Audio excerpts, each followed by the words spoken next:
Hey everyone, welcome to Givers and Gamers, Learn to Play Dungeons and Dragons, benefiting the Ronald McDonald House Charities of the Bluegrass. Sorry, we're having a slight technical difficulty. No problem, I think we got it fixed. Today, we're going to learn to play Dungeons and Dragons on a platform which is Roll20. It's an online platform that lets you play from anywhere in the world, even during a global pandemic, which, just coincidentally, we're going through right now. So it's kind of cool. First up, we're going to introduce our players, starting with Bethany. She's going to tell us about herself, her character today, and her favorite game.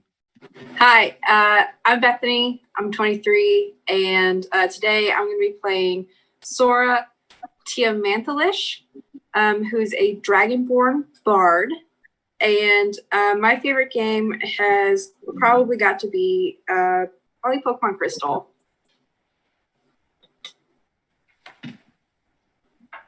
Hey, my name is Ryan. I'm 25, and my character I'm playing today is Earhart Fairharel. And I believe my favorite game, honestly, has to be Ratchet and Clank, PS2. My name's Carolyn. Good choice. My name's Carolyn. I'm going to be playing Bilga Quickstep. She is a stout halfling monk. And I think I'm going to copy Bethany and say that just Pokemon games in general tend to be my favorite. Which one is my favorite switches? Hi, I'm Ryan, 36. Today I am going to be playing Tordek Ironheart, a dwarven fighter. And as far as my favorite game, I'm going to have to go with Chrono Trigger for the Super Nintendo. That's a good one. Also a great one. So I'm Donald. I'm the Dungeon Master. Apparently Dungeons and Dragons is a young man's game, so that's good to learn. My favorite game really varies. Right now I'm going to go with Stardew Valley because it's just so relaxing, and sometimes that's needed. So Dungeons and Dragons is a cooperative storytelling game. It's not me against the players, not the players against me. We're all actually on the same team, just trying to tell a great story. The very basic rules. The Dungeon Master, or DM, that's me, I'm going to present them with situations, and we're going to see how they want to resolve it. It's an open world game. Any choice they want to make is completely feasible using the rules. Sometimes the rules get really complicated, and sometimes I'm going to make up rules as we go. So if you notice that I'm not doing something for the book, please call it out in the chat. Let us know, and I'll probably ignore it, and that's okay. So I'll tell them what dice to roll. We'll have the dice will show up on the screen for us. Audience won't see it, but our players will call it out and let us know. And as the story progresses, we'll kind of have a little adventure. So using Roll20, which is the system we're using today, makes it very accessible. Anywhere in the world, most of the math, which is super hard, is done for us, and all the information is right at our fingertips. So if something isn't clear in the audience, please just ask a question. We'll be happy to answer that for you. And like all good adventures, we're going to start this one in a seedy tavern just after sunset. Players, you guys ready? Yeah. Yep. I'm ready. Awesome. So you guys find yourselves in this little town of Oakhurst. It probably has about 900 people, depending on the day and if it's farming season or not. It had a dragon attack decades and decades ago, and it's just never fully recovered. The landscape still has places that's charred and just never grew back properly. Some of the locals claim to have witnessed the attack. Typically, that's after they've had a couple of pints of the house specialty at the tavern you guys are in currently. And this just so happens to be one of those nights. Rurik, a stout dwarven smith with ruddy skin and a thick beard the color of coal, is rolling his eyes at Garen, a male human who looks to be in his 60s, could be younger, maybe he's had a rough life, you never know. Has thinning gray hair and a prominent hawk's nose at the end of his face. But he has the eyes of a scholar. It looks like he's definitely seen life. He's full of wonder, but those eyes are a little glazed over, if you know what I'm saying. Garen speaks to Rurik, and you overhear, and I can prove it, too. There was a priest, finest dagger you've ever seen. Rurik the dwarf ignores him, puts a couple of coins down on the bar, walks away, gives our party of adventurers a look, says, "You don't be listening to that one. Full of crazy tales he is." and he makes his way out the door. Garen mostly staggers over your way, says, "There's a dagger worth a king's ransom, just there for the taking. Now, you guys want to make some money?" I'm always up to make some money. Can you go for some money? Yeah. Excellent. I don't need it. I do. You can smell the sweet aroma of a couple of drinks you might have had here at this lovely establishment. Just down the road, not more than a couple hours walk, there's a ravine, and you'll see posts with rope tied to them.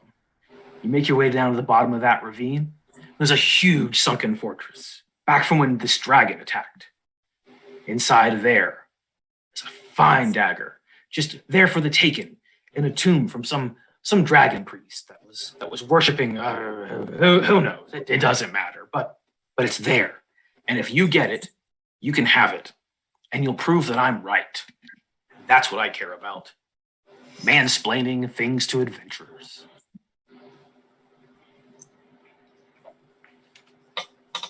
I'm always up for uncovering a good story. You're gonna Okay. drag me along the ways anyway, so might as well. Awesome. It's still dark at night. It's probably best to wait till the morning to make your way. But it's a lovely little tavern full of song and dance and anything that makes your heart happy. So the next morning, you leave, head east of the town on the old road, and after a couple hours walk, just like old Garen said, you see a narrow ravine. And next to this ravine are several broken pillars that are jutting from the earth where it widens. Two of the pillars are large and stand very straight, but a couple of them are askew and leaning over the sloped earth. Some are just completely broken, and it looks like few have maybe fallen to the bottom of this ravine, which from this point in the relatively early morning sun, you can't even see the bottom of it. Across the ravine, you do see a few of the pillars kind of in the same situation. And on one of the leaning pillars is a sturdy knotted rope tied to one of the pillars, leading down into the depths below. Thoughts? How far does this ravine go down?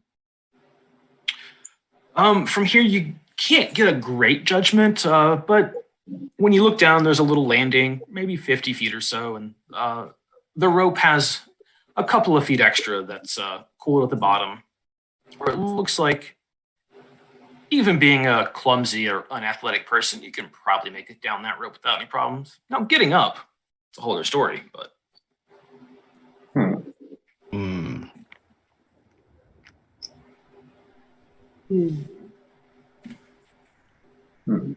So who wants to go first? I volunteer our party's gnome.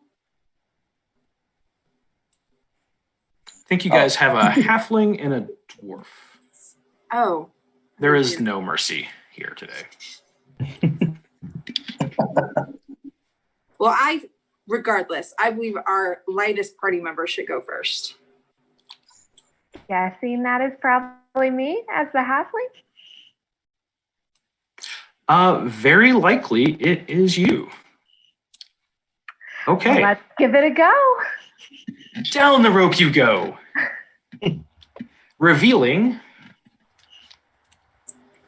I think we should have this screen up now. A sandy ledge overlooks a subterranean gulf of darkness to the west. The ledges that you landed on is wide but rough. There's sand, rocky debris, and several bones of small animals that cover it. In front of you, you see a rough-hewn stairwell that zigs and zags down the side of the ledge, descending into darkness. And only what horrors are down there can you possibly imagine. But as for now, you are safe and there. Okay.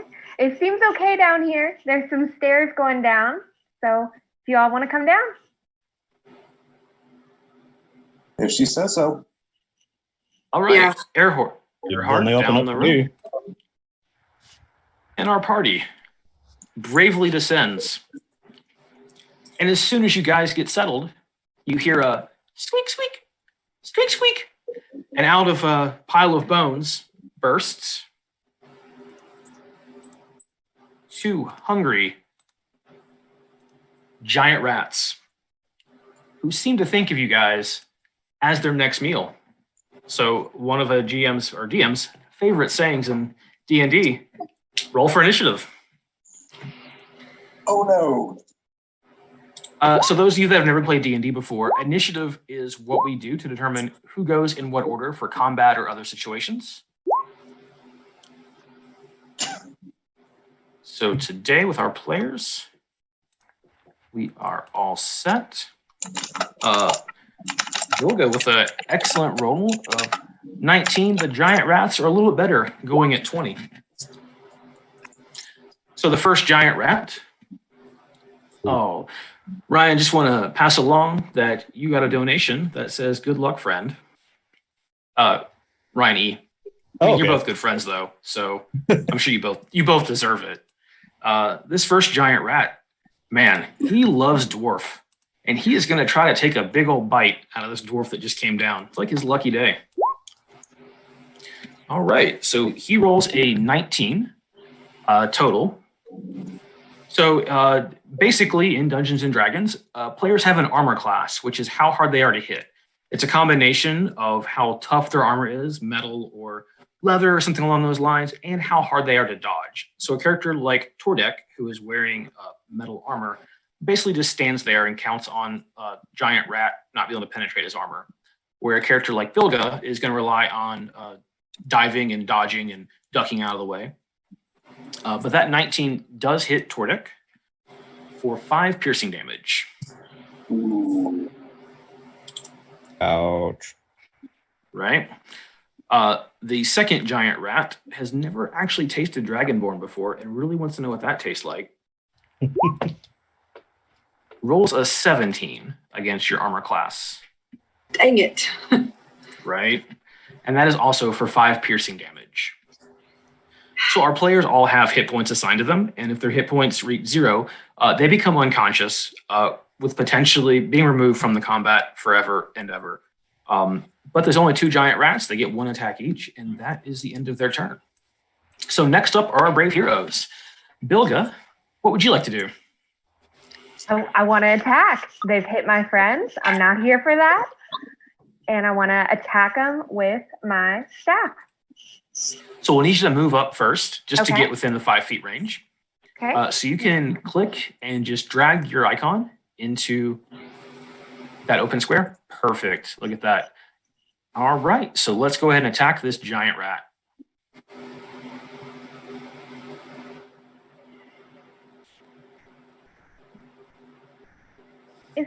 So I have the one-handed attack and the two-handed attack. Is there a reason to do one versus the other?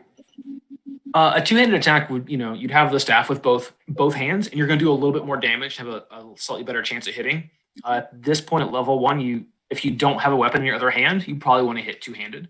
Okay. But it's kind of however you see your character doing it. I think Bilga would use both hands. She's mad. I think so. Okay. Oh, all right. So Bilga gets a 12, which actually does hit the giant rat. All right. So go ahead and roll your damage. Okay. Wow. Serious damage there. A full 7.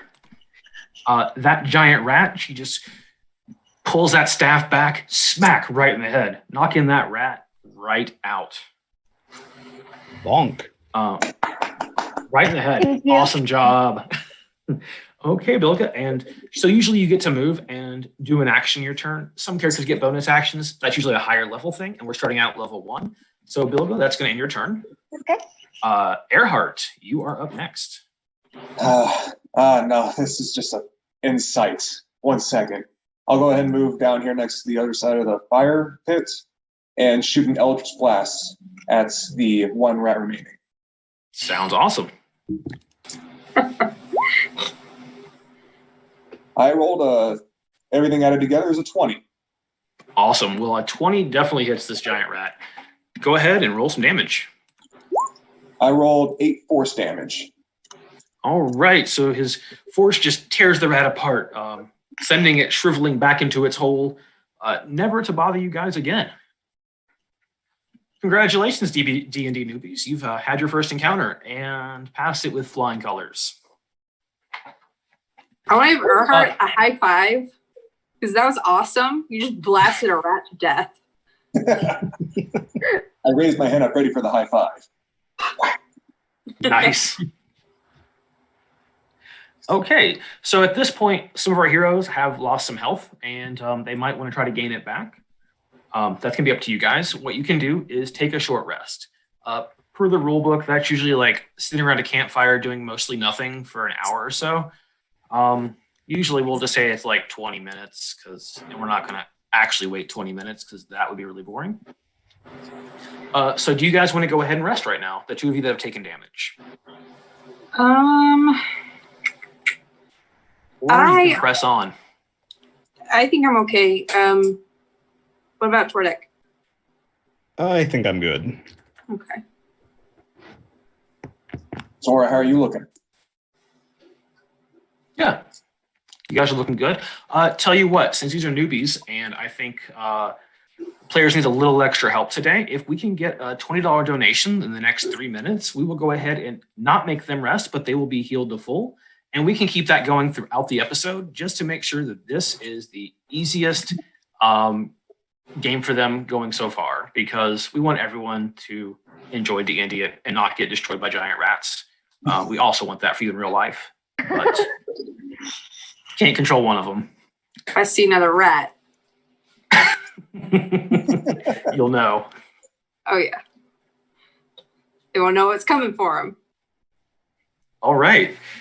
So we're going to go ahead and continue towards this pit of darkness.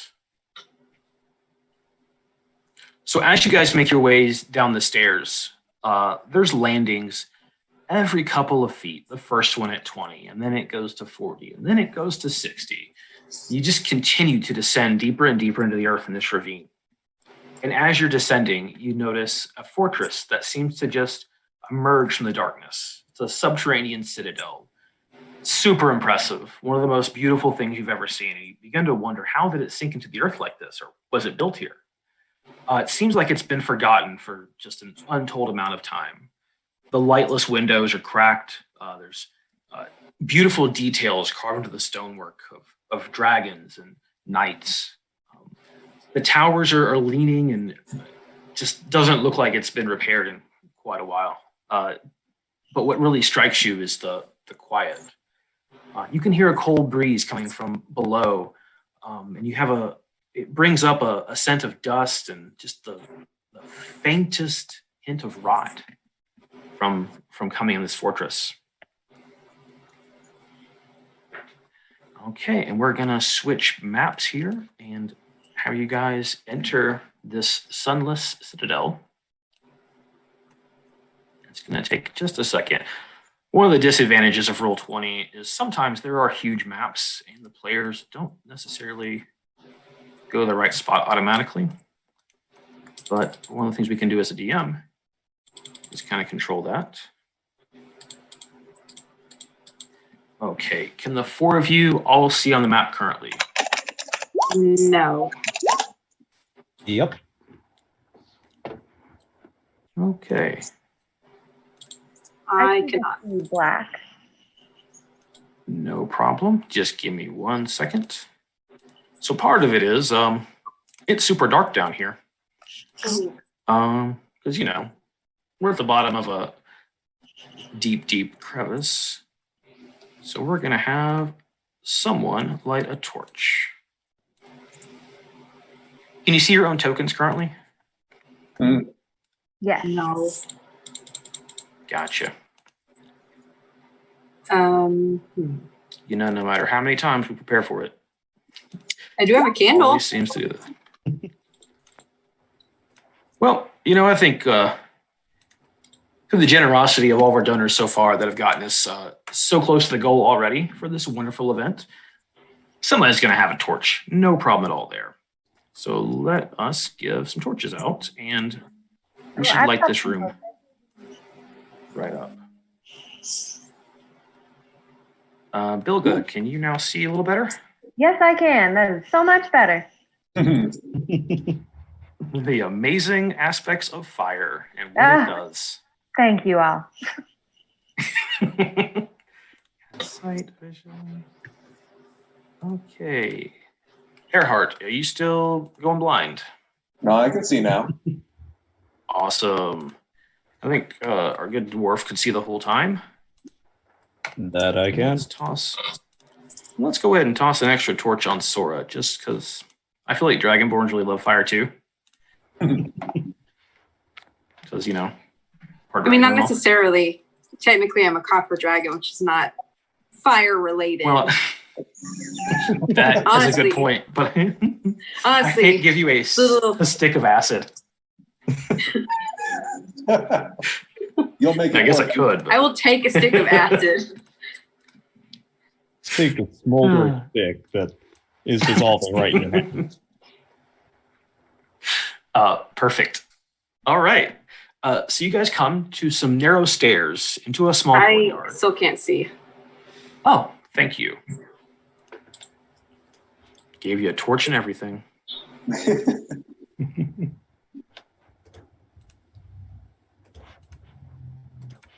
Let me move this again. Oh, there it is. I'm no longer blind. There it is. Yay! So sometimes on a large map as a dungeon master, you don't know where your players have kind of wandered off to or where they started. So luckily with Roll20, we can ping. So you'll see me pinging the screen, kind of showing them a point of interest. And I can also change where they're looking on the screen, again, in case sometimes they wander off as players want to do. But everyone's there. Everything should be good. And we're going to move on into this the Citadel. So the narrow stairs empty into a small courtyard, which were apparently the top of a crenellated battlement, which is some big words. The Citadel has sunk so far into the earth, the battlement is now level with the surrounding floor. The floor stretches away to the north and the south, composed of layers of treacherous, crumbled masonry, which reaches to an unknown depth. The west looms the surviving structure of what must be the Sunless Citadel, because that's what the map says. A tower stands on the west side of the courtyard, which to you guys would be here. And luckily, there is a door leading right into it.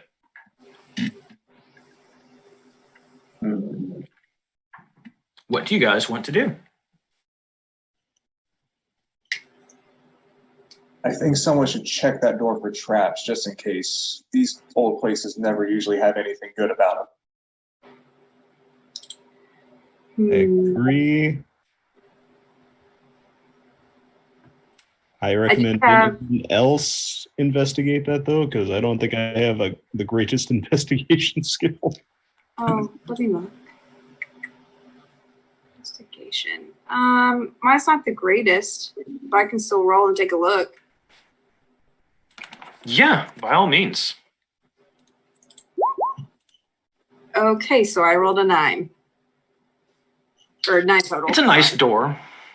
No, totally good. So you kind of approach the door to investigate it, thinking in your head that you kind of know what a trap looks like. And as you approach the door, you're kind of never seen a trap door, so you're not quite sure what you're looking for. But you give it a cursory glance and look it over and decide, this is probably not trapped.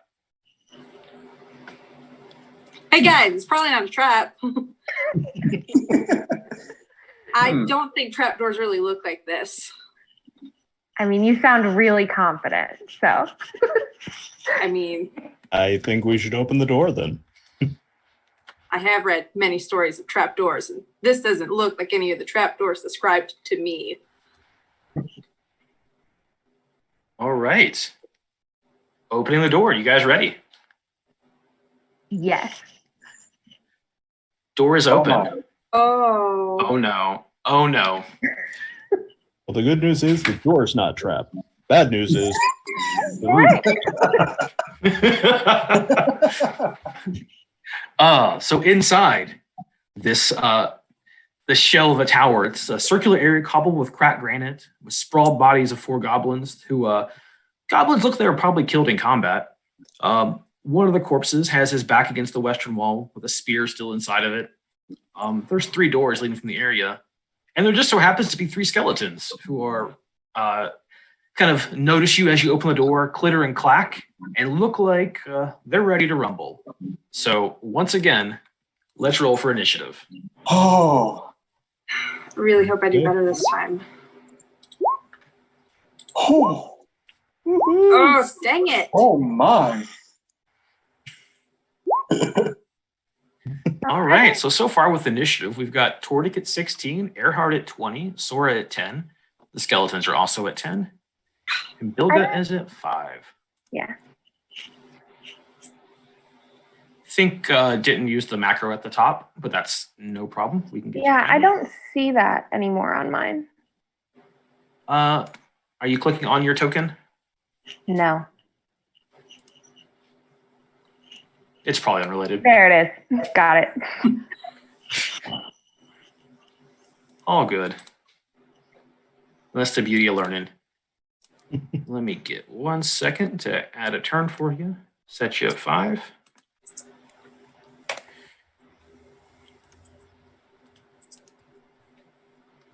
All right, so we got initiative rolled, and we are ready to fight some skeletons once again. Well, not again. I guess it's the first time for skeletons. But Earhart, you are up first. What you want to do?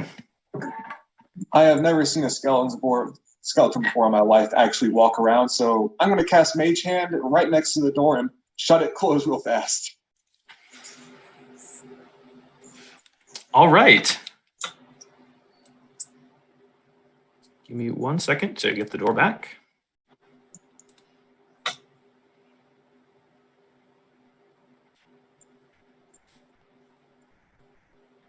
You're always doing something I don't expect, Ryan. I'll say, guys, are you sure we need to do this? Yes. I want to know the story. I want to prove that drunk guy right. I need to know. I have songs All to right. write. It's said that I'm more terrified about a dragon-born bar than I am of skeletons. Yeah. So Earhart uses his innate magical abilities to summon a small hand, which shoot out from him, grabs the doorknob, and pulls the door shut immediately. And then decides to argue about whether or not he is up for a life of adventure, which is a valid question. Tordik, my friend, you are up next. All right, then. Well, I see it this way. We know where we came from, so I think we have to move forward, so I think we're just going to have to bust some skeleton heads here. So I am going to move to the door and reopen that bad boy. All right. And you can do that as part of a movement. I think a normal person can open a door and walk at the same time. So we're not just going to have that as part of your movement.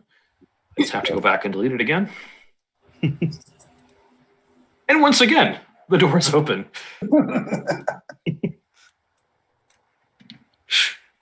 So you moved what, about 10 feet so far?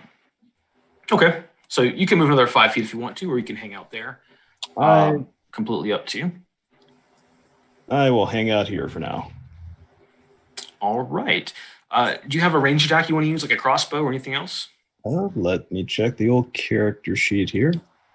Well, hey, I do have a crossbow. Man, that's a coincidence. Almost like you knew or something. Weird. I'll take that out. 19. Nice. All right. So your crossbow bolt makes solid contact with whichever skeleton you want to hit, and go ahead and roll damage for me. Okay. That's 8 piercing. Oh, nice. We're going to go with the one in front there, if that works for you. Oh, that sounds good to me.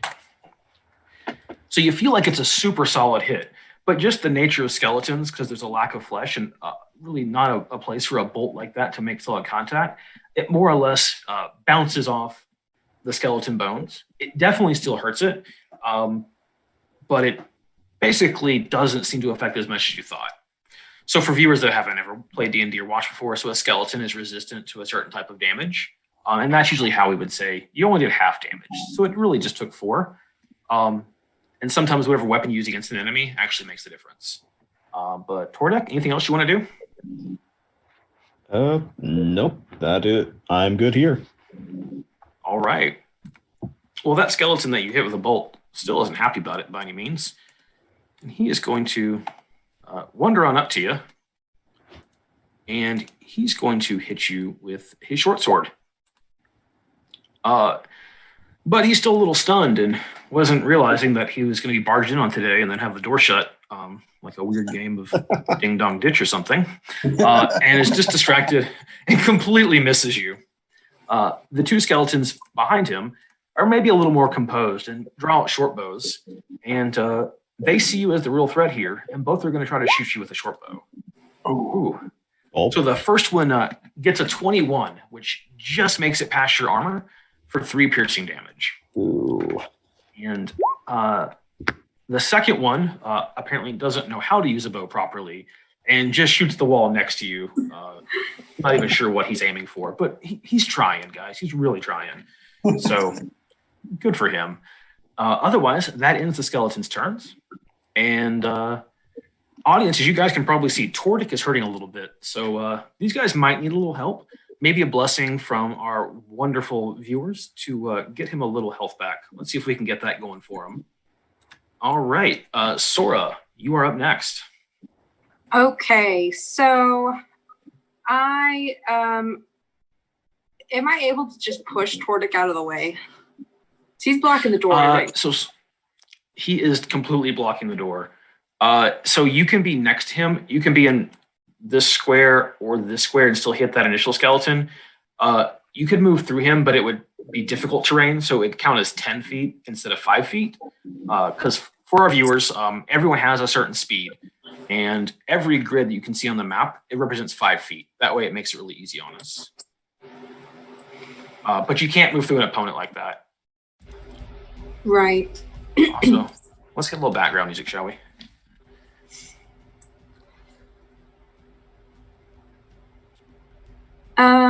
Okay. In that case, I think I believe I would just like to use Vicious Mockery on the skeleton then. Okay. So that attack is insulting him so much, you're literally doing psychic damage to him and damaging his poor, fragile psyche. What do you want to say? I want to say, you're disgusting. How long have you been down here? I'm not putting you in my story. You're gross. All right, go ahead and roll to attack. Okay. Actually, it's he has to succeed on a Wisdom saving throw, or else he takes the damage. Thank you. All right, so we're going to do a saving throw with him on Wisdom. He somehow gets a 0, which means he rolled a 1, and then his abilities give him a -1, so he gets a big fat 0. Go ahead and roll damage. Okay. Oh.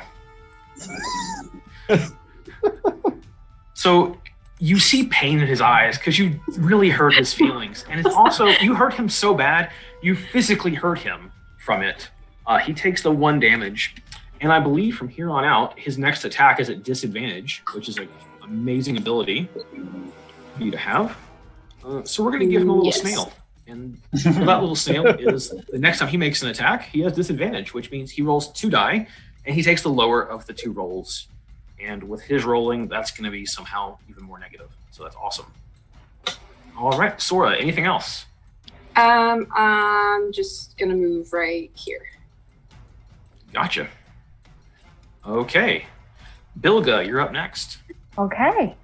I'm feeling a little hesitant with this big guy, but but I feel like Sora's intimidation of him made it a little easier. So I'm just gonna go like right here next to Tordic and kind of like, I'm pretty small, so I'm gonna like hide behind him and just kind of dash him with my staff through the corner. Awesome. Let's roll and do it. 6. Oh no. So when it's in red like that, that means you rolled a natural 1, Oh no. which is no good. No. So you kind of try to poke at him, just a little timid, and you don't have the distance. You fall just short. You don't even make contact with him. And he looks at you and kind of a sassy laugh at you, realizing that someone else rolled a 1. He feels a little better about himself. Next time, I got you though. Earhart, you are up next. All right, seeing how much this poor soul in front of us is having an issue. Sorry, Tordak, I'm talking about you. I am going to cast my cantrip, Eldritch Blast, because cantrips you can cast infinitely. Exactly.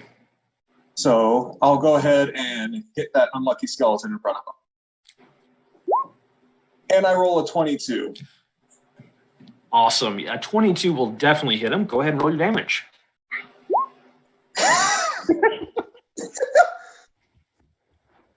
That was You and me were in the same boat. 1. All right. Another one. We actually just got a $5 donation to help the skeletons, guys. What? We're calling this fight too easy. So, I don't know what to tell you. They don't need help. No. At this You point, see you how need we're help. rolling. So your blast just clips him in the shoulder, like a gentle tap on the shoulder is the equivalent of what you just did to him, but it still hurt him, and it just proves that words can hurt just as much as forceful spells. So I hope we've all learned a lesson here today. Anything else for you, Earhart? I am actually going to move one step closer. Gotcha. Perfect. All right, Tordic, go ahead and show them what a dwarf can do. Well, I think I did. I made bad choices. So I'm actually going to attack the skeleton that's next to me with my battle axe, two-handed. All right. And that's a 6 from a natural 1. Guys, do we need new dice? Really, really glad Really? we donated for the skeletons, guys. Good stuff. Woo. Keep donating for the skeletons, I guess. The dwarven tradition of bad choices continues. All right, so you make what you think is a really good swing, and you just miss. You're just too short. You can't go for the head, which you thought about doing, and you're kind of like ET. You got little legs. You're just short. So yeah, that's just a miss. So that $5 donation for the skeletons is really gonna help. Do you want to move or do anything else? Are you pretty happy where you're at? Well, I'm a little beat up, so I think I would like to move back. Okay. Now, if you do move out of his area of reach, he gets to attack you for free, even if it's just 5 feet. So just take that. Typically, to completely get away from someone, you'd have to use an action to disengage. But really, what are the chances that they'll hit you again? I mean, pretty good. I don't know how we've been rolling so far. I mean, yeah, they're going to kill us. Yeah. Well, your $5 donation helps families, but also apparently helps the undead. I think I am going to try to disengage just because I'd rather take an attack from the one I'm Sure, very smart. than the 3 that are coming up in the turn. All right, so he is going to take a swing at you and get a 13. So it's pretty solid contact. Luckily, your armor deflects it, doing no damage to you whatsoever. So go ahead and move wherever you'd like. Okay, I'm just going to move over here, and that'll be my turn. Awesome. All right. The skeletons are up next. Normally I'd probably give them advantage for a $5 donation, but I really don't want to see these players wipe on their second encounter on a learn to play. But I really appreciate the audience looking to help out the undead and the evil armies. So this first one's gonna walk on up, and so he does pass in front of Bilga, but you can still hit him, so you don't get the extra attack like he would. And he's gonna go after Mr. Eldritch Blast Earhart with his short sword. And the string of natural ones continues as completely swings over. I'd like to petition roll 20 for some new dice today, but all in deaf ears. The other skeletons, they're already kind of feeling what's the point, but they're going to give this a shot too. They are inspired by the $5 donated to help families. They're going to step up, and we're going to shoot one arrow at Bilga. Oh, that one does hit. Ooh, for 8 piercing damage, almost knocking Bilga out. She is down to 2 hit points. I would ask our wonderful audience to maybe reconsider donating to help skeletons when this party probably needs it. The other skeleton is going to go ahead and shoot at Earhart as well. He gets a 9, so that just flies over Earhart's head, doing no damage and hurting no one. And Sora, you're up next. Okay. The first thing that I want to do is I want to use Healing Word, which is a bonus action. I'd like to use it on Bilga. So it's 1d4 plus my spellcasting ability modifier. And I think, yep, I'm able to just cast it. So the audience is telling us that Ryan needs new dice. I don't know which Ryan they're talking to, but they are correct. That definitely is a thing. No matter what, they're both right. Both right. The answer is all right. Yes. Hey, there we go. That is a great roll. And Bilga gets 6 hit points back. We are no longer on death's door.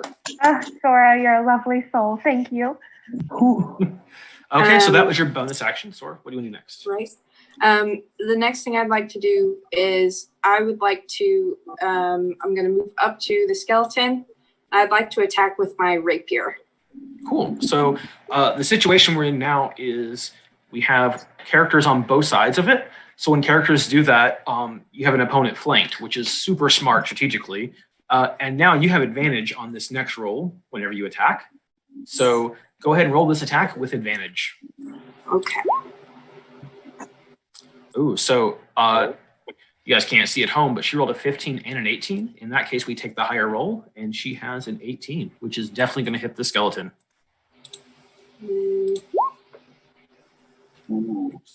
7. Again, you feel like you make solid contact, but the end of your rapier being piercing just kind of goes off bone. I'd like to rattle his rib cage. Oh, little xylophone action? Yes, exactly. Yeah. The xylophone. There we go. Oh, all right. And we got another $5 donation for Ryan H this time. I can specify. Saying good luck. So Ryan, that good luck is going to give you inspiration on your next roll.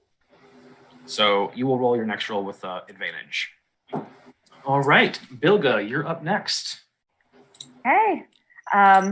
I'm feeling a little better after Sora's help, so I'm going to try and use the staff on this guy in the middle of all of us. Awesome. Got an 18. 18 definitely hits. Go ahead and roll your damage. And a 10. Ooh, a 10.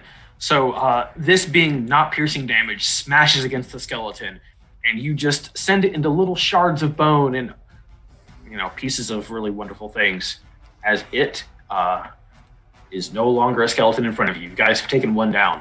Ha! 2 more to go. Xylophone. Your new xylophone is there. So Bilga, you have attacked, but you can still move if you want to, or you can stay where you're at. Up to you. I think I'm going to stay where I'm at. Good decision. All right. Earhart the Brave, you're up next. And don't forget, you have advantage thanks to a donation. Oh, thank you. Well, given the fact that I just saw a skeleton splatter in front of me, I think I got some bones all over my clothes. I'm gonna freak out, and in that freak out, I'm gonna cast Eldritch Blast just randomly one in front of me. Awesome. Go ahead and roll with advantage. All right. That is a 20. That is definitely gonna hit. Go ahead and roll some damage. For 10 damage. Nice. Thank you for whoever did that. So this time, your Eldritch Blast full force knocks that skeleton back a couple of feet as he's surprised to see a raw display of power coming from you. He looks very hurt. He's probably just missing a whole arm now, just bits of bone kind of behind him as you start to take him down rather quickly. And I'm going to move Right. back saying, no. All right, you're good moving. Got another $5 donation towards all the players to help restore the balance, as they say. So for that $5, every player gets back 5 hit points. Not a full Yay. heal, Thank just you. to Full heal heal you amazing. guys and keep you guys going. Oh, the divine intervention's amazing. Isn't it? Aren't our donors just wonderful? Somebody loves us. Thank you, donor in the sky. Someone out there hates us. Those skeletons are still coming after us. Yeah, the skeletons. That's who hates it. All right. Tordek, you are up next. All right. I am actually going to move in front of Ooh. this skeleton. Because I kind of learned my lesson with crossbows not working against skeletons that well. And I'm going to attack it with my battle axe two-handed. And that's a 9. Well, you tried. That's what matters. You just whiff right by him. Basically, since his blast just shot a whole arm off of the skeleton, you thought maybe I'll go for that arm again. And sometimes dwarves, they don't think the whole thing through. And you swung where his arm was and don't seem to hit him. But he's a little scared of you now, so you got that. You moved. Action. You good? You good now? Or anything else? I really think that's about all I can do. All right, it's time for donation-backed skeletons to go, and we're gonna take a swing with a short sword at the one that's been hit a couple times at Tordic. 14 is what he hit rolls. This one just clings right off your armor. Again, you're a tough little dwarf, and the other skeleton decides he's gonna step out of the way and try to shoot you with his short bow. Ooh. Gets a 20, so he just finds a crease in your armor, which is 19, Ooh. for 8 piercing damage. I'm And bad at Tordic. this. Tordic is getting a little low on health there, but he's still up and he's still strong. Sora, you are up next. Okay. So I'm gonna move in and off to the side here. I'm gonna use Healing Word again as a bonus action. Here we go. Okay, so I rolled a 4. And then Is that the Tordic? yes, that's a Tordic. Thank And you. Looking a little rough, buddy. And then I'm going to use Vicious Mockery on the skeleton that is right in front of me. So he's got to make another Wisdom saving throw. Awesome. Our audience would like you to know that they also have popcorn now, so at least for entertaining.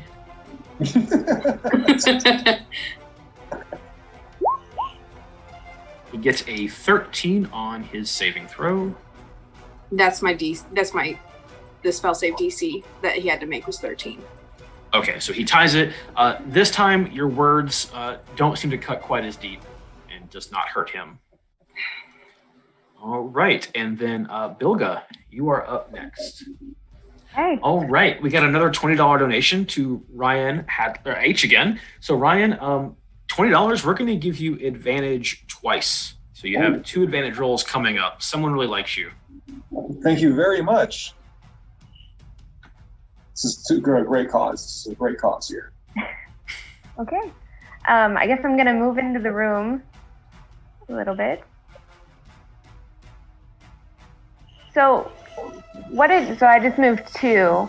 So then you said if I move, can I move diagonal?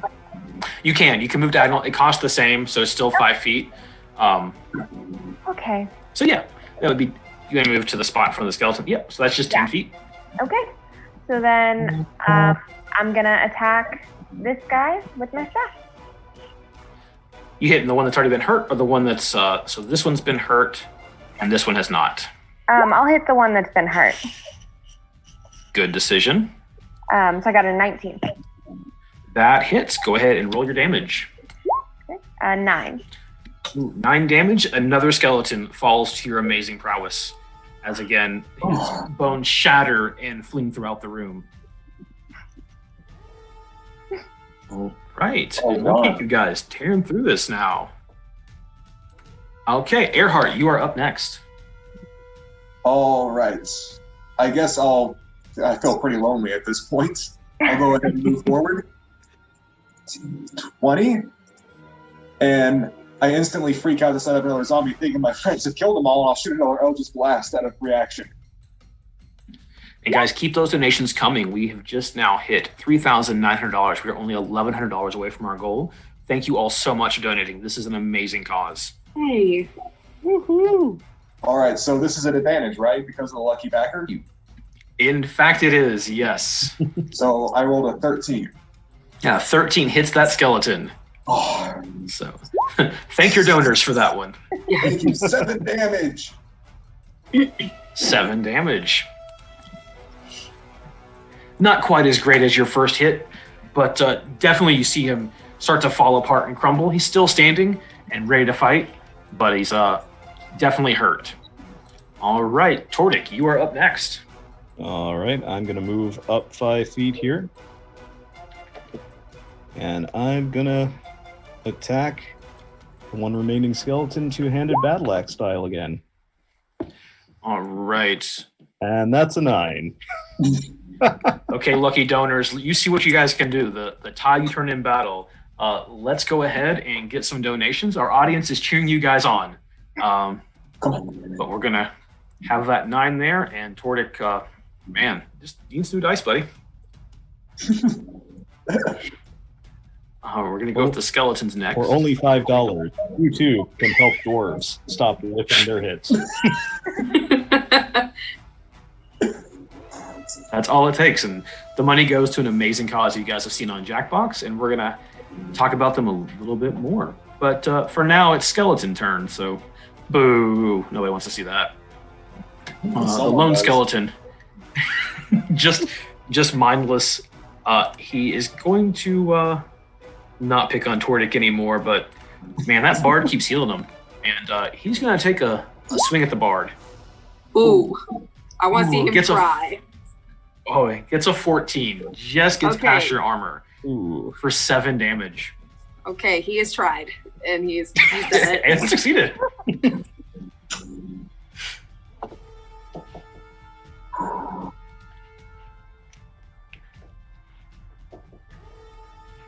Okay, and he isn't particularly fond of the situation he's in, but doesn't really have anywhere else to go. So, Sora, you're up for your revenge. Yeah, I'm gonna use Vicious Mockery again. Alrighty. He will go ahead and make his save. And Ryan, that donation was from your mother. Want to see you succeed, which is so generous. Thank you. See, mothers are always out there to help us. Oh, and well, the Parade of Ones is back, and he does not make his saving throw. Yes, right. I'm gonna tell him that you're so dusty, I wouldn't use you for a xylophone, and I'm not gonna write you into my story either. Ooh. Oh, No! I want to win! once again, your words do in fact hurt. Not as bad as a forceful blast or a battle axe or a staff, but they hurt. And he will have disadvantage on his next roll against you guys, if it comes to that. Well, I feel better about myself, so that's what matters. That is what matters. All right, Bilga, you are up next. Okay. I'm gonna use my staff. And I say to him, you silly, dusty, not xylophone. We're done with you. Yeah. And I got an 11. Oh, 11 does not hit. No. So your attempt at making him a xylophone failed as you just make it between some of his rib cages and don't make the solid contact you were hoping for. Okay, but next up is Earhart with advantage thanks to his mother, which is so generous. Feeling the love. So you're up next. I shall continue blasting out Eldritch Blasts until the kingdom come. So, here we go. That is a 22. Nice. That hits. Let's roll some damage. 5 damage. 5 force damage is once again the skeleton explodes into shards of bone and dust and lack of xylophones. And you guys have defeated those skeletons. Can I kick the pile of dust he left behind? So I'm really mad that he hit me that hard. Absolutely. Now your shoe is slightly dusty. Oh. Okay. But good job. You guys did amazing. I keep wiping the undead remains, and I'm like, goodness, you guys look horrible. I mean, So we yeah, have- I just got stabbed. Man, we should get that looked at. Think. So the room you're in now has a total of 3 doors. The one you opened and then shut and then opened again. So pretty good idea what's behind that one. You also have a door that's slightly to the north here and a door that kind of leads to the southwest. All right. Are we want to do a quick short rest, given the fact that I would like to do a short rest with 2 HP left. That sounds like that might be a good idea. Might need a All little right. sit down. So when you do your short rest in Dungeons and Dragons, on your character sheet, which I can't show you currently, but you guys at home can imagine, because that's what most of this game is using your imagination. There is a section that says hit dice, and every character has a certain number. It's going to be the same as your level. And when you guys click on that, it's going to roll that for you and add in some bonuses, typically depending on how your constitution is, and you get that many hit points back. Now, as always, if we get more donations for these guys as they explore this deadly dungeon full of skeletons and other unknown, we'll give them a full heal as well. But for now, you guys go ahead and roll your short rest and get some hit points back. hey, that's pretty good. That's really good. Ooh, a 9. Nice.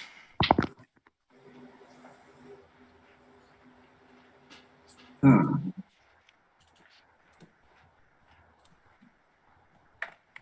I have I anything? rolled a 3. 3 more hit points for you. Yep. At basically half health. Better than no health. That is true. Don't worry. That is true. It's basically safe from here on out. I mean, it being described as a deadly dungeon full of traps and terrors is probably an exaggeration. So, but in case people are concerned, they can definitely donate. Please Oh, donate. have I'm two low on GM health. would never lie. We know the gods are watching above us, also known as people watching this. Okay, so you guys have the 2 doors ahead of you. Which way do you want to go? Can I listen on the northern door, considering our unluck last time? Yeah, of course. Go ahead and give me a perception check. Are you listening for anything in particular? I guess I'm kind of hearing for any clattering at this point, considering we've been fighting skeletons. Excellent idea. Go ahead and roll perception. Oh, I'm great at this. That is a 13 with 13. You don't hear the clatter of skeletons that you would expect to hear in that kind of situation. If they're waiting for you on the other side of the door, it's kind of eerily silent. Nothing comes from that direction. That's the sound that skeletons would make. I think we shouldn't go through this one, guys. You know, when I was a young dragonborn, just a wee child, my mother always told me, when in a dark dungeon, always go south. She never told me why. I miss her. Your mother is so wise. She was wise. So wise. Where is she Something now? just tells me we need to go south. She was eaten by giant rats, which is why I hate them so much. That's why I was so happy that Earhart literally blew up a rat to death because rats killed my mother. But my mother me always too. told me to go south. So I would like to go south. And in honor of my mother's memory, can we please go south? I mean, yeah, I don't think we can argue with that. Who am I to argue with the wisdom of a dead mother? You're gonna drag me along anyway, so I might as well. And as we all know, and we've seen through our nations, moms are always right. Go moms. Go moms. All right, so are we All right. going to the south? All right. I will take your silence as an agreement. Okay, you got who wants to open the door to the south? I'll open it up. Brave Sir Tordic. Our dwarf making dwarf decisions. Really overrated. So inside this room is about a 20-foot wide hall. Like the rest of the building, it's in just poor repair. The far end has completely collapsed, filling the southern section with rubble. However, the wall going to the west is in much better shape, still holding itself up. It has a stone door with a rearing dragon carved in relief on it. So there it goes. The door also has a single keyhole, which is located inside the dragon's mouth. Oh. Now I just find that distasteful.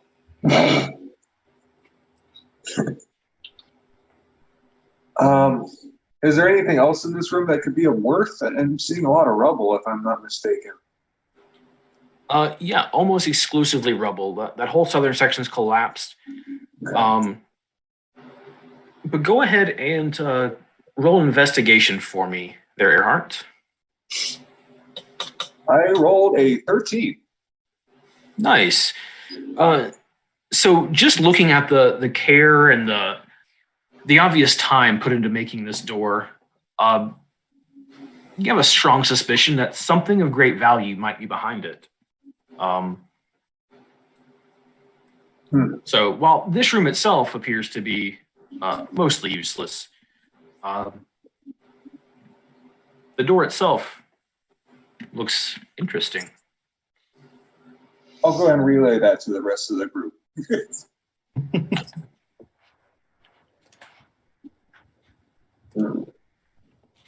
Okay, how do you guys want to approach this?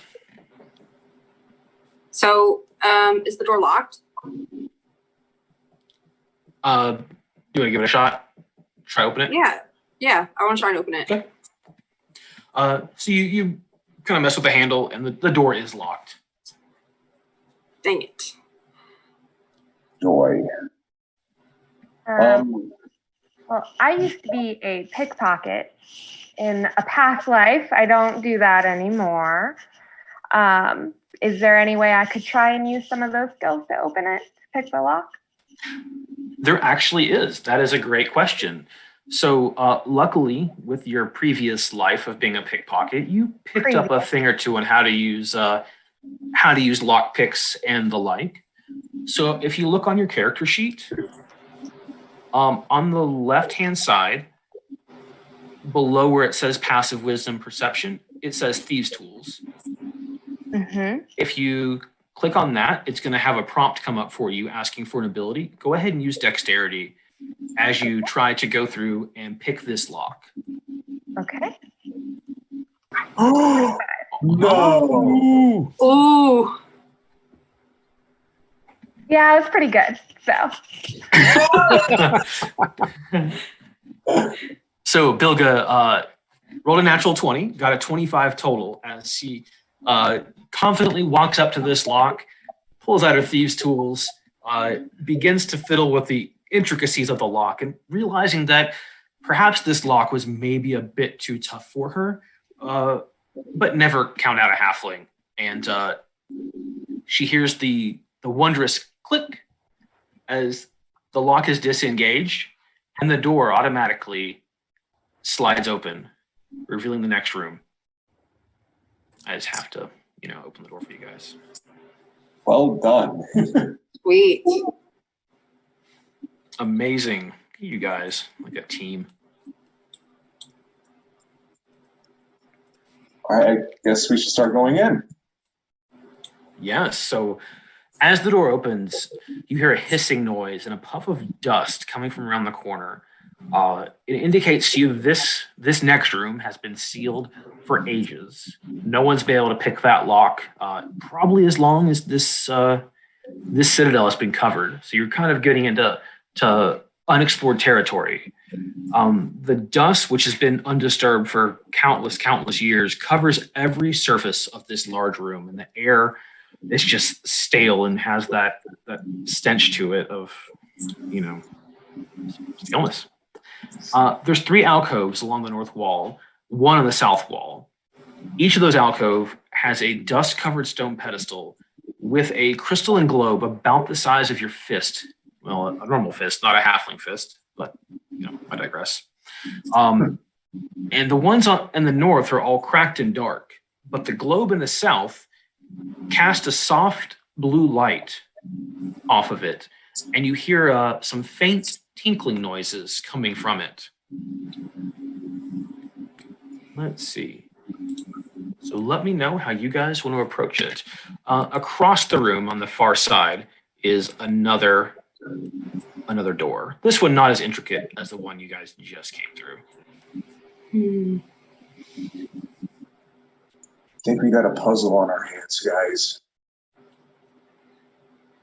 I mean, it's possible. I guess I'll go check the door again, see if it's locked. Okay. So you fiddle the handle. It is not locked. Do you want to open it? Guys, the door's not locked. Should I open this? I would say hold off just in case. Yeah.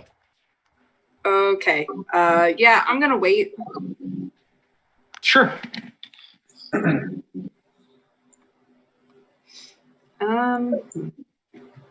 Is anyone good with magic to understand what this thing down here is? I mean, I'm kind of all out of magic for the day. I mean, other than cantrips. So I can always throw down a sick beat. our audience, our players have a limited number of spells, and the way you get those back is typically taking a long rest, which is going to sleep for the night, kind of setting camp and having a relaxing evening around the campfires, telling each other how awesome they are for defeating skeletons and the like. So if we can get some more donations for them, we will give them a long rest without actually resting, get them some spells back, get them some health back. I mean, look at these faces. These are players who deserve it, and the cause is even better. Or audience, if you guys have ideas on what they should do in this room, shout it out. Let us know in the chat, and we can pass that along to the players and try to help them out with the current situation. Let's see. The orb that is on the south side, like, are we able to pick up the orbs? No one has approached it within 5 feet yet. It's about the size of your fist, and it's crystal, so very likely you can lift it, but no one's tried yet. Well, I won't hesitate. Okay, walk up, pick it up. Bad boy up. Cool. So as you get within 5 feet of it, this haunting, brooding, forlorn music fills the room. You're not sure where it's coming from. Think like a Bach organ, whatever he calls those, just somehow fills you with this complete dread. So I need all four of you guys to give me a wisdom saving throw. A what saving throw? Wisdom? Wisdom. Okay. Just out Well, of curiosity, does this have any effect on it? It does. You will have advantage, and you should thank your mother. word So to your mother. wisdom? Why did it have to be wisdom? Wisdom. So I've rolled a 10. I rolled an 8. All right. And Earhart with his 8. The dice are back, fighting with a vengeance. So Bilga, you don't get what the big fuss is about, but you notice that all three of your companions get just this look of complete fear in their eyes. I found the music quite comforting, to be honest. But the other three of you just feel like you need to leave. The only thing that matters in life right now is getting out of this place and away from whatever is causing this music. Gotta get out of here. No, I don't feel good in here, guys. I don't want to pick up the orb anymore. I don't know. I don't like it. I don't like this. What do you mean it's nice?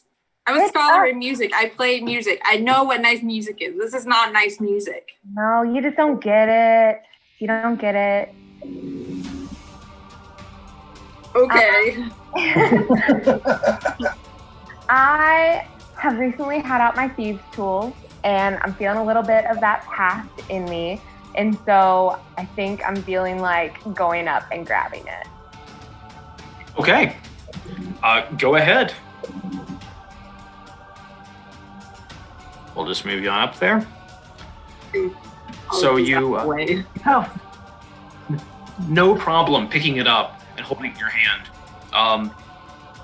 It still glows and the music is still playing. And that look of fear and complete almost shock is in the eyes of your three companions as you hold it.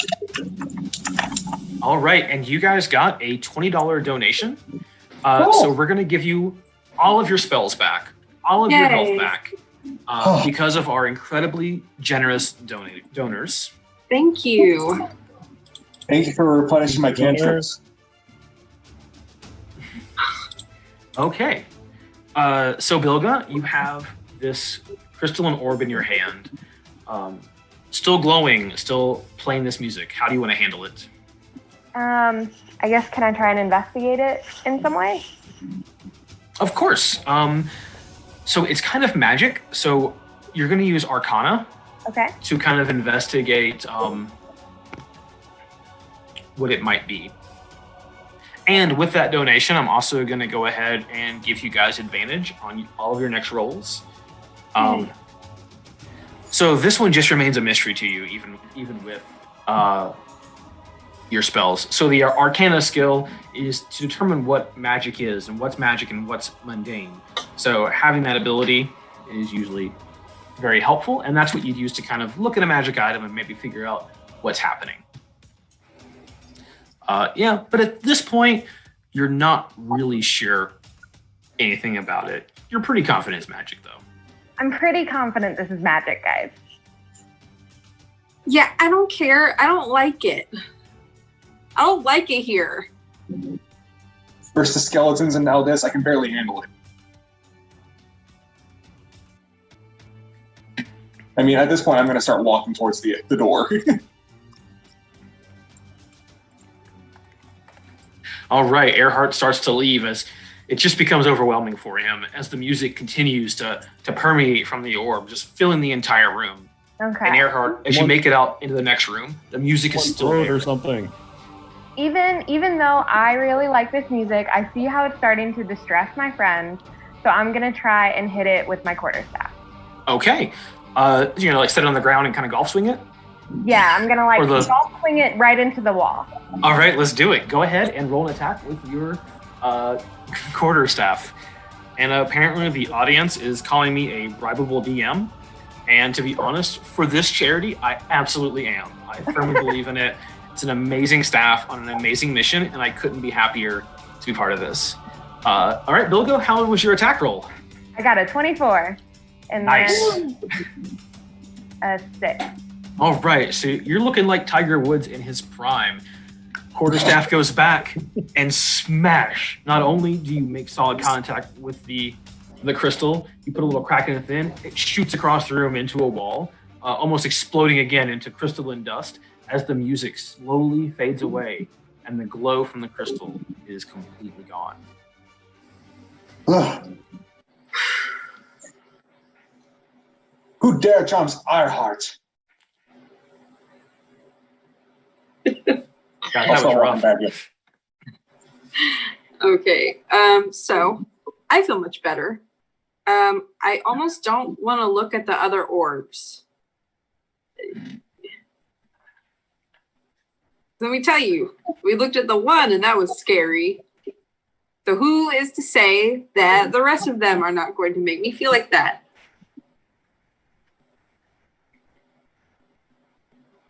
I'm with her. How about you, Tordik? Yeah, I don't want to go touching any of those. Okay, so in that case, I volunteer Tordik to go open the door. It's been working great so far. You are just so brave. And Thank Tordik, you. It's a carrying on his sacrifice. tradition of making questionable choices, will open the door. Excellent. Guys, give me 1 second to get that door open for you guys. Nope, that's the wrong layer.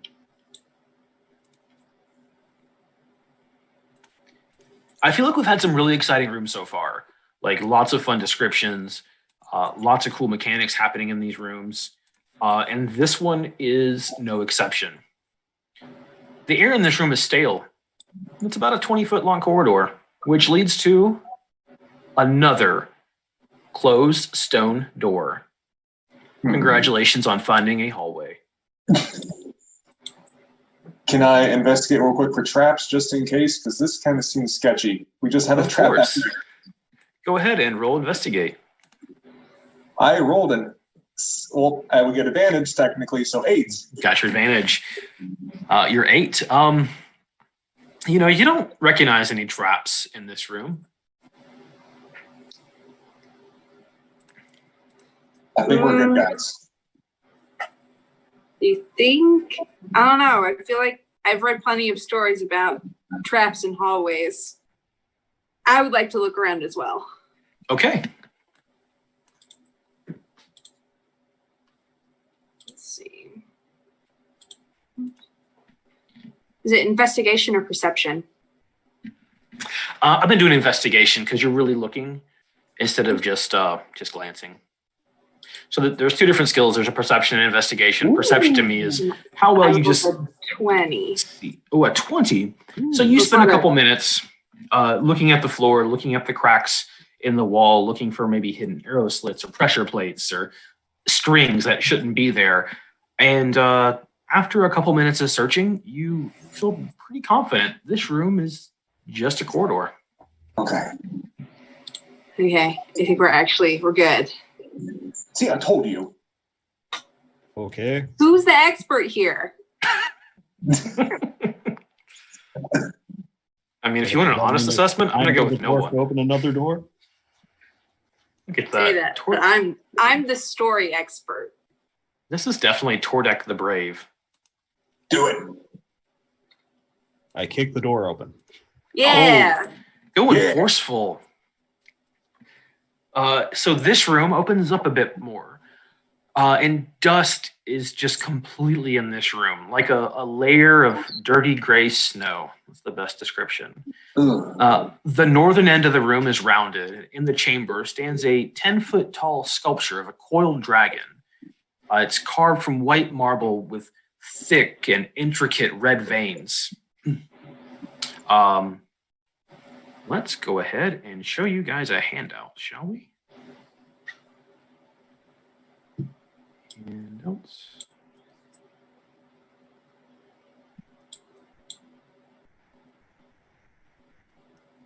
Show you guys this beautiful statue. Does that show up for you? Yes. Yes. So on a small plaque on the statue reads, "We come at night without being fetched. We disappear by day without being stolen. What are we?" It's a riddle. So audience, if you guys have a thought on this riddle, please let us know in the chat and we may or may not pass it along to players. Okay, an audience member says dreams. They're wrong, but they say dreams. Trying to figure this out. How does this apply to opening doors?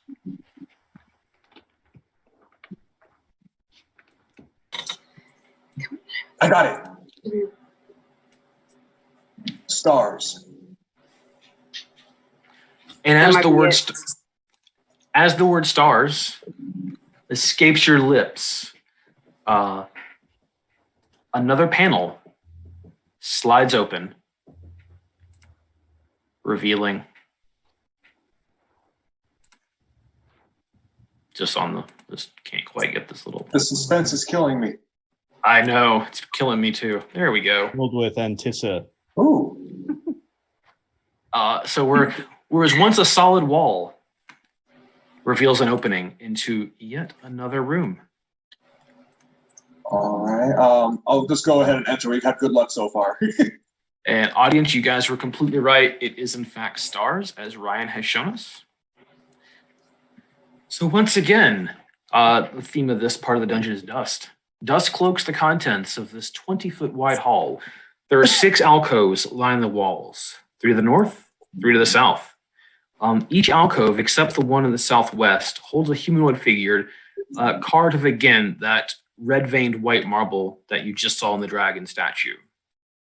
The figures resemble tall elves wearing plate armor. A stone archway at the west end opens into a wide room, and from that room comes a greenish light glowing, almost beckoning you towards this area. Before the archway itself, and that's what this section here is, there is a dark pit Well then. leading to who knows where. Am I getting any bad feelings about these statues? Go ahead and roll insight. So insight is another skill that players have, and it's kind of your gut feeling. If you use it to tell if someone's lying or just how a situation kind of looks to you, if it looks unnatural or upset. Earhart, what'd you roll there, buddy? I rolled a 0. But luckily, due to generous donations, you still have advantage. I rolled So a you- natural 20. Natural 20. He's not the most wise character, so he only gets a 19. It's a -1. And part of the math we talked about earlier. So even with that 19, you don't get a feeling of dread about the statues. You feel like the statues themselves are okay. Okay, I think we're good here, but we still got to deal with the pit.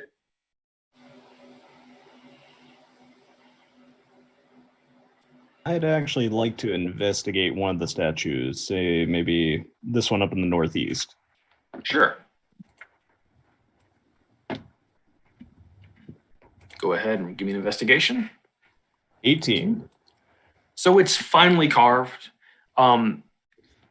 It's all elvish bodies wearing an intricate plate armor using the same marble that the previous dragon statue. Based on that, it looks like they're purely ornamental, just maybe guarding a place of honor for something or someone. Maybe to scare off people as well. They're likely quite valuable, but getting them out of here would just be completely impractical for the 4 of you. And you said the southwest alcove is the only one that doesn't have a statue in it? Correct. It is empty. Oh, okay. I'd actually like to investigate the empty alcove then. Okay.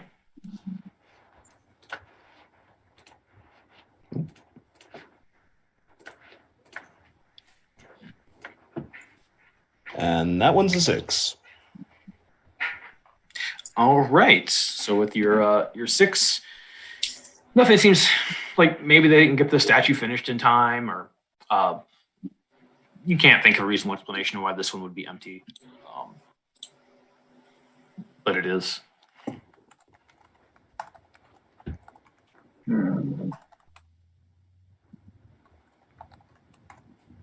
Hmm. Okay. Oh, I'm not getting any bad advice, but we still have this pit with. Who has a torch?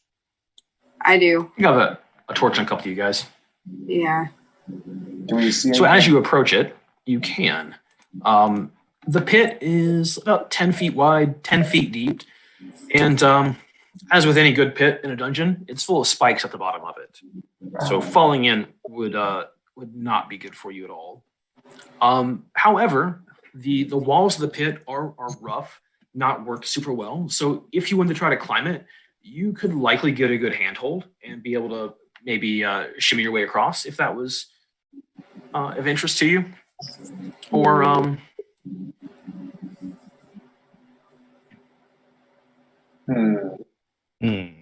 gonna cast Eldritch Blast to hit the spikes so they kind of go away.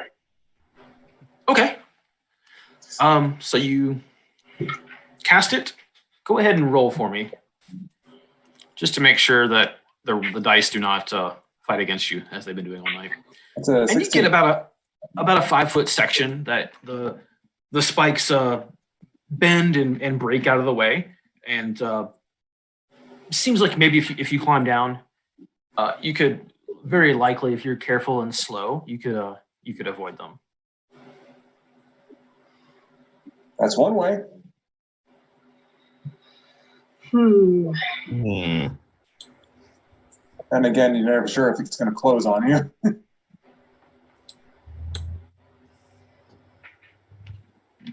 I mean, I guess I'll try climbing. Okay.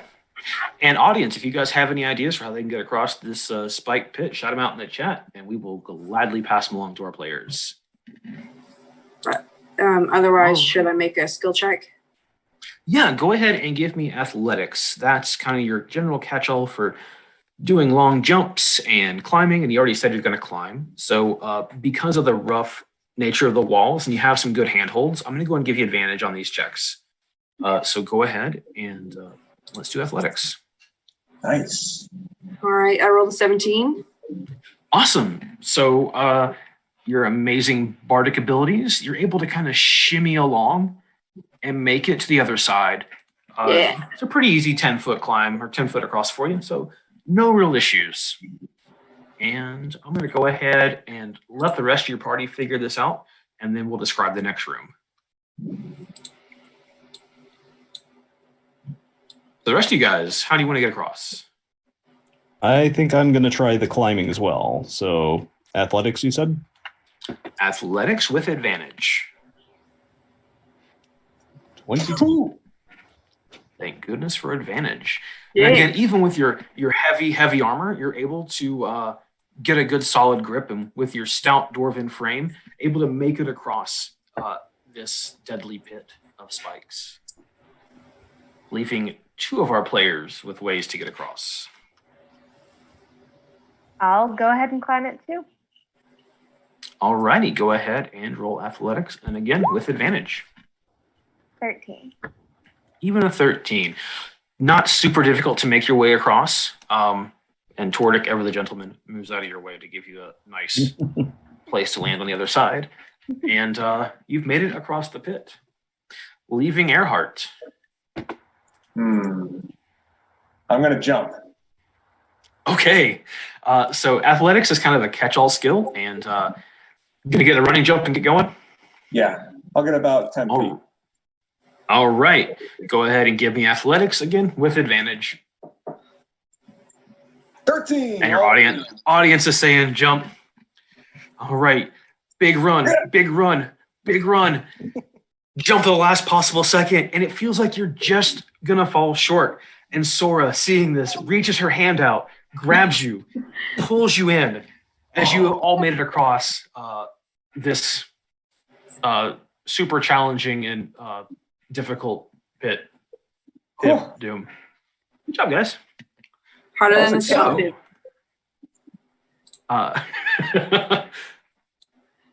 You guys have made it into this room, and the marble here is different. It's a violet marble, very rare, very expensive, and it covers the floor and the walls. Though some of it now at this point is cracked and broken, revealing just the same rough-hewn stone that you might see throughout your typical dungeon beneath. Sconces are on the wall in each corner. One of them holds a torch that burns with a greenish fire that is somehow still burning after all these years. In the middle of the room is a marble sarcophagus, easily 9 feet long, in the very center of the room. The coffin itself is just carved with dragon imagery, with the head of the sarcophagus resembling a dragon's head. On the far side are rusting iron clasps that lock down the lid of the sarcophagus.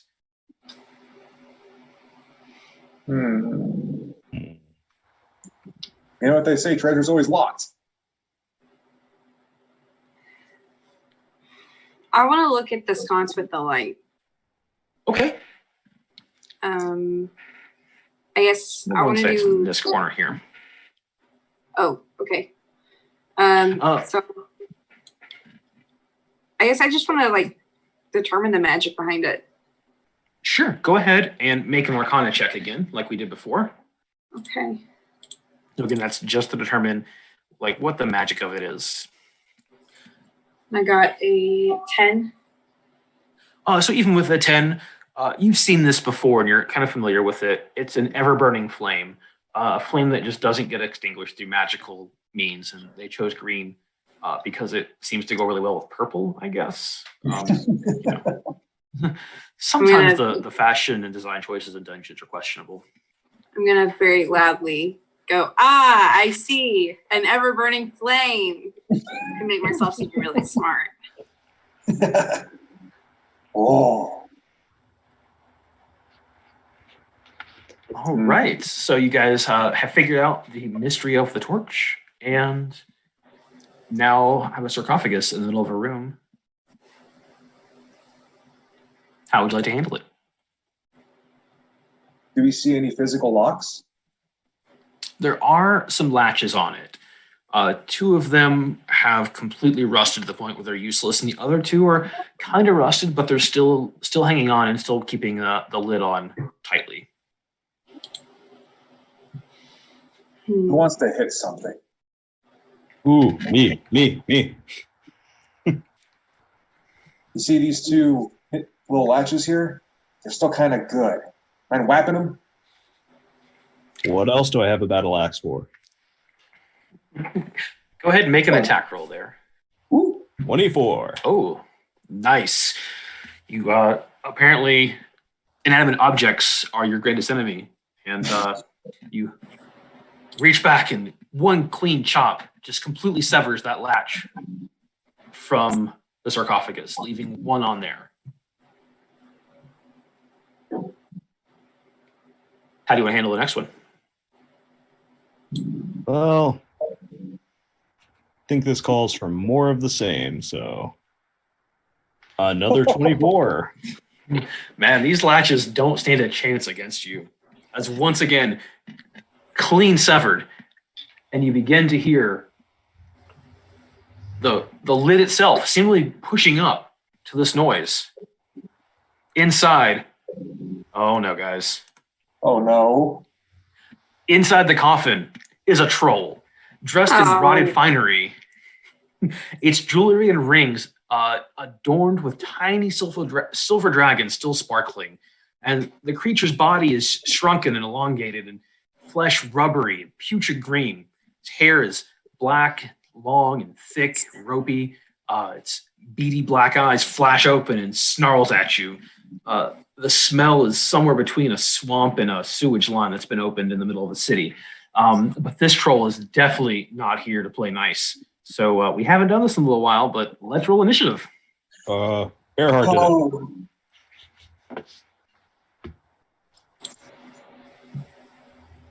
Let's see. Oh. I rolled an 11. 16. 20.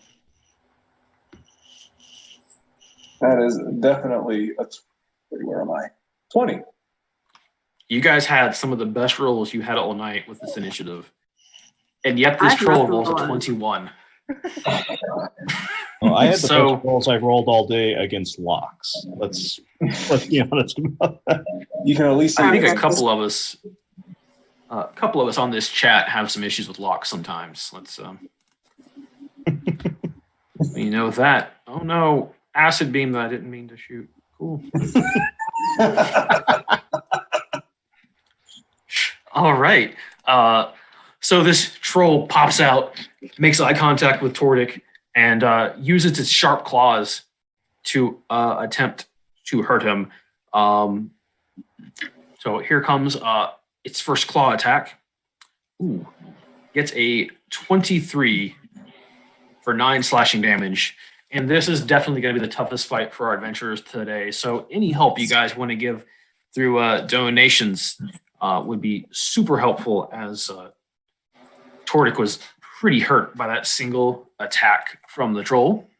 Ah, Oh yeah. But Earhart, you are up next. Oh, and I start running towards the light because I'm like that. And I'll go ahead and cast another Eldritch Blast. Sounds good. And I roll a 7. Definitely some 7s there. The force makes solid contact with him, but the troll, being so large and just immovable at this point, still kind of concealed by the coffin, doesn't seem to be affected by it in the least at all.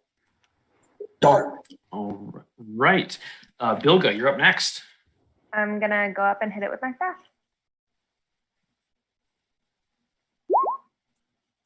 The 10.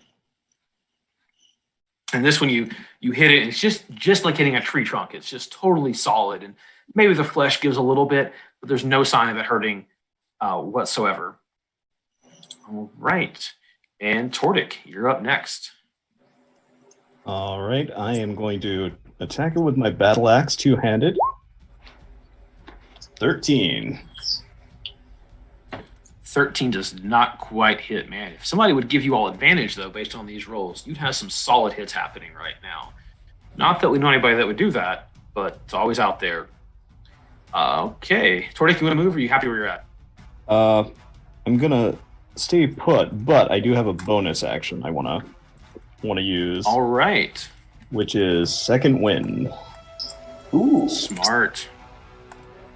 So it says on my turn I can use a bonus action to regain hit points equal to 1d10 plus my fighter level. All right. Go ahead and roll that one.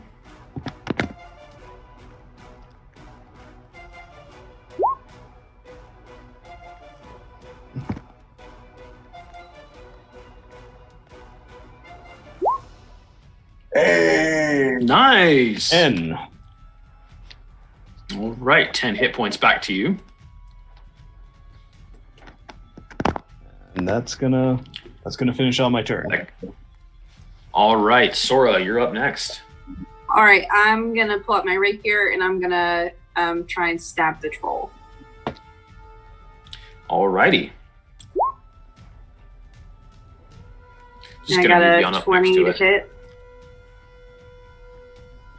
Oh, yeah. Can I leave you there? You're actually gonna have advantage on that because you guys are flanking, so you get a 22. Not that it makes a huge difference. You still hit, so go ahead and roll some damage. It's for 6. 6 piercing damage.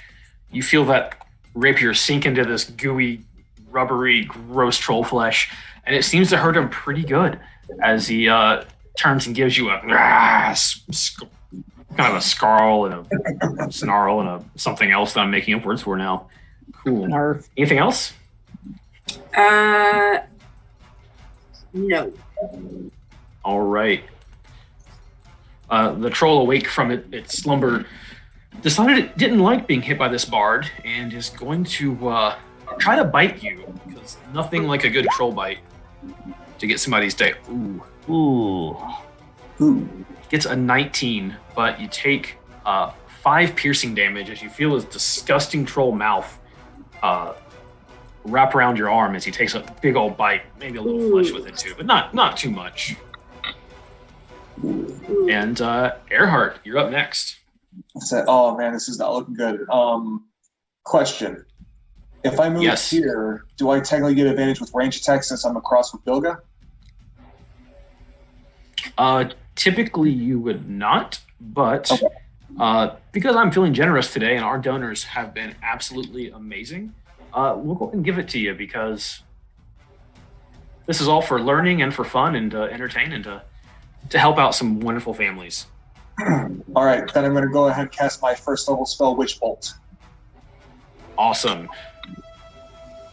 All right, here we go. That is a 21 to hit. You hit. Go ahead and roll damage. Let's see. 2 lightning damage.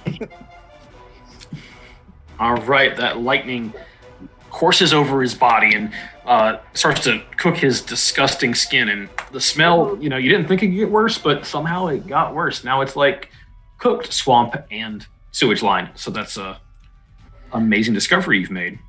And that has an ongoing effect, right? So we're going to... Yes, it's concentration up to a minute.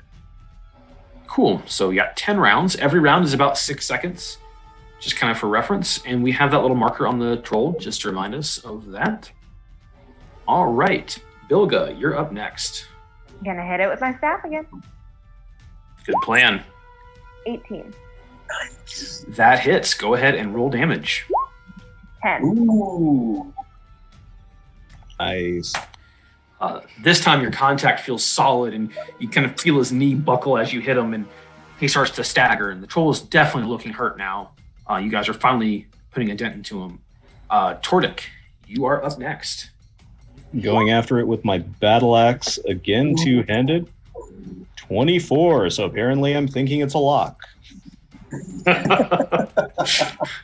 All right, go ahead and roll damage.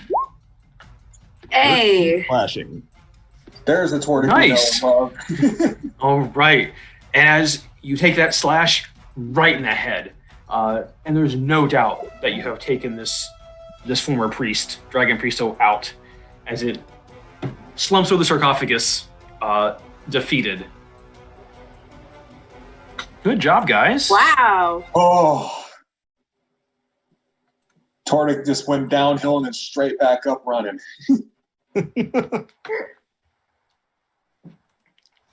Man, got a little worried for you all. Thought that might have been the end, but some solid rolls came through.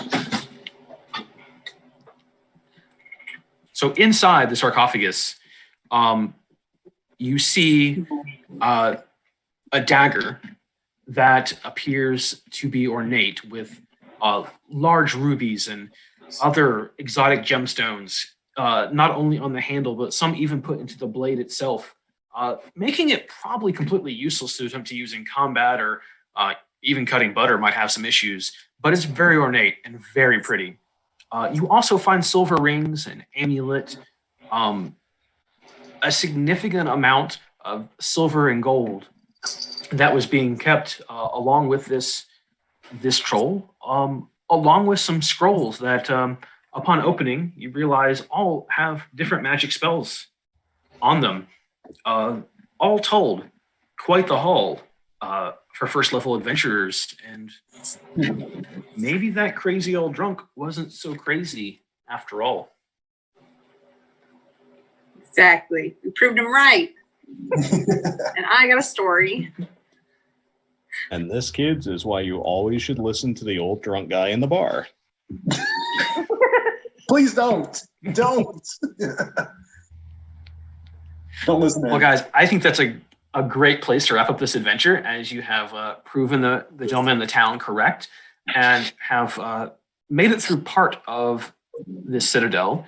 Of course, I want to thank you guys so much for participating and being such great players and learning to play D&D along with our audience. Do you guys have anything to say about the adventure? Do you guys have fun? Yeah. Yes. Mhm.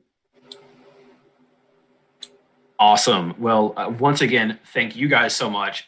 Thank the audience for watching, participating, shouting us out in the chat. The donations were such a huge help. And of course, love to thank the staff of the Ronald McDonald House for having me on today. I'll be back in just a little bit with another game. We're going to go with the Arena of Generosity, kind of show you guys what higher level Dungeons and Dragons looks like.